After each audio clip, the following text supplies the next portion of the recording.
Hi అండి. అందరికీ నమస్కారం. Welcome to my channel. ఈ వీడియోలో ప్రభుత్వ పెన్షనర్లకు భారీ శుభవార్త. సుప్రీం కోర్టు కీలక తీర్పు విడుదల. దీనికి సంబంధించిన పూర్తి తాజా సమాచారాన్ని అయితే వీడియోలో తెలుసుకుందాము. వీడియో అయితే ఎక్కడ గాని స్కిప్ చేయకుండా ఎండ్ వరకు చూసేయండి. అప్పుడు ఇన్ఫర్మేషన్ పూర్తిగా అర్థమవుతుంది. అలాగే వీడియో చూస్తున్న ప్రతి ఒక్కరు వీడియోకి లైక్ చేయండి ఫ్రెండ్స్. ఈ వీడియోని ఇంతోటి పెన్షనర్ మిత్రులతో అయితే షేర్ చేయండి. కొత్తగా మన ఛానల్‌ని చూస్తున్నవారు ఇంకా ఎవరైనా సబ్స్క్రైబ్ చేసుకున్నట్లయితే వెంటనే మన ఛానల్‌ని సబ్స్క్రైబ్ చేసుకోండి. సో, దీని ద్వారా నేను చేసే లేటెస్ట్ వీడియోస్ అన్నీ మీ వరకు రీచ్ అవుతాయి. ఇక ఆలస్యం చేయకుండా వివరాల్లోకైతే వెళ్ళిపోదాము. ఫ్రెండ్స్, ఇక విషయానికొచ్చినట్లయితే ఢిల్లీ హైకోర్టులో పెన్షనర్ల కేసు తాజా పరిణామాలు, పూర్తి విశ్లేషణ. సో, పెన్షన్ సవరణ కేసులో ఢిల్లీ హైకోర్టులో జరిగిన విచారణ, గౌరవ న్యాయమూర్తి చేసిన వ్యాఖ్యలు మరియు తదుపరి విచారణకు సంబంధించి వ్యూహాలపై వివరాలు తెలుసుకుందాము. గౌరవ న్యాయమూర్తి గారు కీలక ప్రతిపాదనలు ఈ మేరకు రూల్ 37A అండ్ 2.57 ఫిట్మెంట్ కోసం న్యాయమూర్తి గారు పెన్షన్ రివిజన్ ఆవశ్యకతను గుర్తిస్తూ కొన్ని ముఖ్యమైన వ్యాఖ్యలు చేశారు. Rule 37A pension రూల్స్‌లోని rule 37A ప్రకారంగా ఈ మేరకు బీఎస్ఎన్ఎల్‌లో విలీనమైన ఉద్యోగులకు పెన్షన్ చెల్లించే బాధ్యత కేంద్ర ప్రభుత్వానిదే. పార్లమెంట్‌లో చట్టం వేయడం ద్వారా ఈ హామీ ఇవ్వబడింది అనైతే తెలపడం జరిగింది. సమా సమాన న్యాయం. కేంద్ర ప్రభుత్వ ఉద్యోగులకు, పెన్షనర్లకు ఎలాంటి ప్రయోజనాలు అందుతాయో అవే ప్రయోజనాలు కూడా ఈ బీఎస్ఎన్ఎల్ పెన్షనర్లకు కూడా అందాలి. Fitment factor. ఏడవ వేతన సంఘం ద్వారా కేంద్ర ప్రభుత్వం పెన్షనర్లకు 2.57 మల్టిప్లైయింగ్ ఫ్యాక్టర్ ఎలా అయితే అమలు చేశారో అదే పద్ధతిలో వీరికి కూడా ఎందుకు అమలు చేయకూడదని న్యాయమూర్తి ప్రశ్నించారు. జీవన ప్రమాణాలు. పెన్షనర్ల గౌరవప్రదమైన జీవనం గడపాలంటే ప్రతి 10 సంవత్సరాలకోసారి పెన్షన్ పెంచడం ప్రభుత్వం యొక్క బాధ్యత. పే రూల్స్ పేరు చెప్పి పెంచకుండా ఉండటం సరికాదని న్యాయమూర్తి అభిప్రాయపడ్డారు. రెండవది ప్రీ 2017 వర్సెస్ పోస్ట్ 2017 గందరగోళం. విచారణ సమయంలో తలెత్తినటువంటి ఒక పెద్ద సందేహం మరియు న్యాయమూర్తి గారి వ్యాఖ్య ఇప్పుడు చర్చనీయాంశంగా అయితే మారింది. సో, న్యాయమూర్తి గారు 2017కు ముందు రిటైర్ అయిన వారికి 2.57 ఫార్ములా వర్తిస్తుంది. కానీ 2017 తర్వాత రిటైర్ అయిన వారికి ఇది ఎలా వర్తిస్తుంది? వారికి వేతన సవరణ జరిగిన తర్వాతే కదా పెన్షన్ రివిజన్ సాధ్యం అనే సందేహాన్ని లేవనెత్తారు.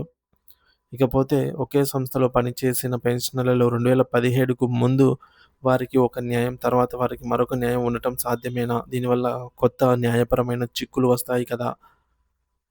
2025 ఆర్థిక బిల్లులో భాగంగా కేంద్రం తెచ్చినటువంటి వాలిడేషన్ యాక్ట్ ప్రకారంగా రిటైర్మెంట్ బెనిఫిట్స్ అనేవి ఉద్యోగి రిటైర్ అయ్యే తేదీ పైన మాత్రమే ఆధారపడి అయితే ఉంటాయి. దీని ప్రకారం చూస్తే ఒకే సంస్థలో 2 వేర్వేరు పెన్షన్ విధానాలు ఉండటం చట్టపరంగా నిలబడకపోవచ్చు. మరి 2025 జనవరి 27 నాటి జరగబోయే తదుపరి విచారణలో ఈమె 2026 జనవరి 27న తదుపరి విచారణలో డీఓటీ ఎలాంటి వాదనలు వినిపించే అవకాశం ఉందో ముందుగానే అంచనా వేయాలి. తిరస్కరణ. వేతన సవరణ జరగకుండా పెన్షన్ రివిజన్ సాధ్యం కాదు అనే పాత పాటనే డీటీ డీఓటీ మళ్ళీ పాడే అవకాశం ఉంది. So, 0% fitment offer. 17/10/2022న జరిగిన పెన్షన్ అసోసియేషన్ల మీటింగ్‌లో డీఓటీ ఒక ప్రతిపాదన తెచ్చింది. వేతన సవరణతో సంబంధం లేకుండా పెన్షన్ రివిజన్ చేస్తాం. కానీ ఫిట్మెంట్ అనేది 0% ఇస్తాం అని చెప్పింది. దీనివల్ల భవిష్యత్తులో డీఏ పెరిగినప్పుడు 8% వరకు లబ్ధి చేకూరవచ్చు.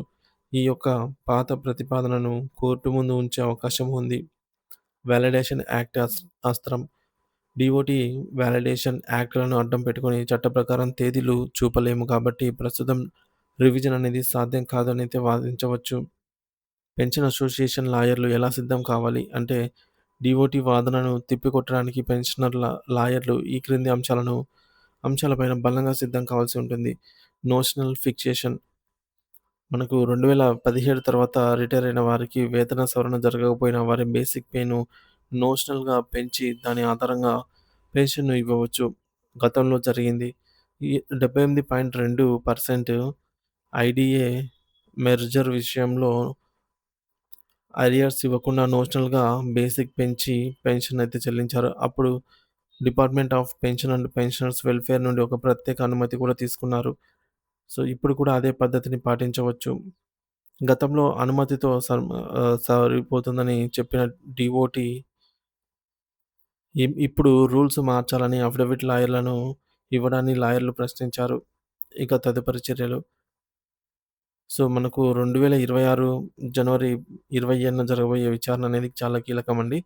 డీఓటీ కేవలం సాకులు చెప్పడానికి ప్రయత్నిస్తుంది తప్ప స్వచ్ఛందంగా అంగీకరించే అవకాశం తక్కువగా కనిపిస్తోంది. ఒకవేళ కోర్టు తీర్పిచ్చినా ప్రభుత్వం సుప్రీం కోర్టుకు వెళ్ళటం లేదా వాలిడేషన్ యాక్ట్ లింక్ చేయడం ద్వారా జాప్యం చేసే ప్రమాదం ఉంది. అందువల్ల నోషనల్ పే ఆధారంగా పోస్ట్ 2017 పెన్షనర్లకు కూడా న్యాయం జరిగేలాగా మరియు ప్రీ 2017 వారికి 2.57 ఫిట్‌మెంట్ దక్కేలాగా న్యాయవాదులు డీఓటీ వేయబోయే ప్రతి ఎత్తుగడకు కౌంటర్ సిద్ధం చేసుకోవాలి. సో, న్యాయం పెన్షనర్ల పక్కన నిలవాలని ఆశిద్దాము.